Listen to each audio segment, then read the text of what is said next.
Հայաստանը պարզենում է համաշխարհային և ազգային նշանակության բազմաթիվ առաջնություններով, քրիստոնեության պետական մակարդակով ընդունումից մինչև աշխարհի հնագույն կոշիկի հայտնագործումը։ Այսօր կներկայացնեմ ամենահետաքրքիր առաջնությունների և առաջին անգամ ստեղծվածների ցանկը։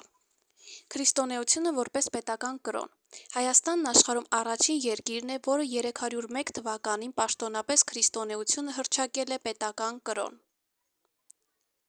Առաջին հայերեն տպագիր գիրքը։ Հայ տպագրության հիմնադիր Հակոբ Մեղապարտը 1512 թվականին Վենետիկում տպագրել է հայերեն առաջին գիրքը՝ ուրփաթագիրքը։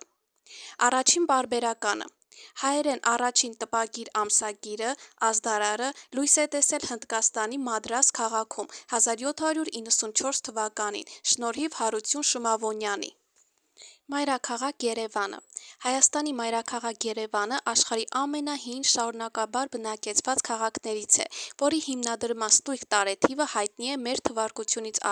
782 թվական, հիմնադրվել է Էրեբունի ամրոցը, Հռոմից ավելի քան 2 տասնամյակ առաջ։ Գինու հնագույն արտադրություն։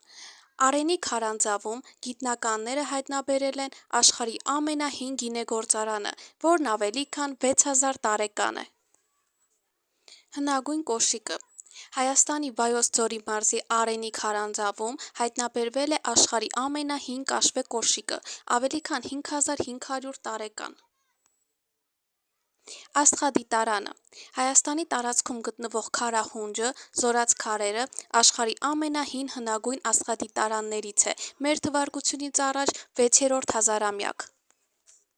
Ամենաառաջին հայկական մետաղադրամները։ Ամենավաղ հայկական դրամներն են համարվում Ծոփքի հայոց թագավորների թողարկումները, որոնք ընդունված է թվագրել մ.թ.ա. 3-րդ դարի երկրորդ կեսով։ Հայկական մետաղադրամների պատմությունը հարուստ է, բազմազան ու հետաքրքիր։ Կարելի է վստահորեն ասել, որ կան քիչ ազգեր, որոնք ունեն այդքան հին դրամահատության պատմություն։ Հատկանշական է, որ իր աշխարհագրական դիրքով պատմական Հայաստանը գտնվում էր այն տարածքի անմիջական հարևանությամբ, որտեղ անտիկ աշխարհում առաջին անգամ հատվել են մետաղադրամներ։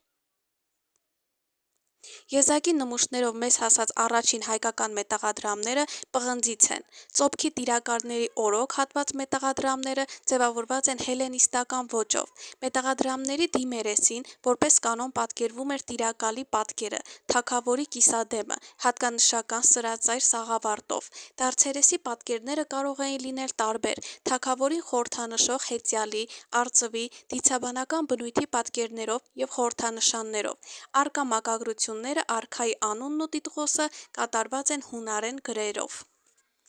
Գունավոր հեռուստացույցի գյուտը։ Գունավոր հեռուստատեսության հիմքերը ստեղծվել են աշխարհահռչակ հայ գյուտարար Հովհաննես Ադամյանի կողմից, ով 1925 թվականին նախագծել և ցուցադրել է աշխարհում առաջին եռագույն հեռուստացույցը՝ հեռատեսը։ Հայաստանում հեռարձակումը սկսվել է 1956 թվականից, իսկ գունավոր հեռուստահաղորդումներ առաջին անգամ ցուցադրվել են 1971 թվականին։ 1907-ին Հովհաննես Ադամյանը ներկայացրել է պատկերներ ստանալու առաջին համակարգը, իսկ 1925-ին աշխարհում առաջին եռագույն սարքը, որը հիմք է դարձել ժամանակակից գունավոր հեռուստացույցերի համար։ Հայկական հեռուստատեսությունը հիմնադրվել է 1955 թվականին, իսկ պաշտոնապես եթեր է դուրս եկել 1956 թվականի նոյեմբերի 29-ին։ Մինչև 1971 թվականը հայ հեռուստադիտողները հաղորդումները դիտում էին բացառապես սև ու սպիտակ տարբերակով։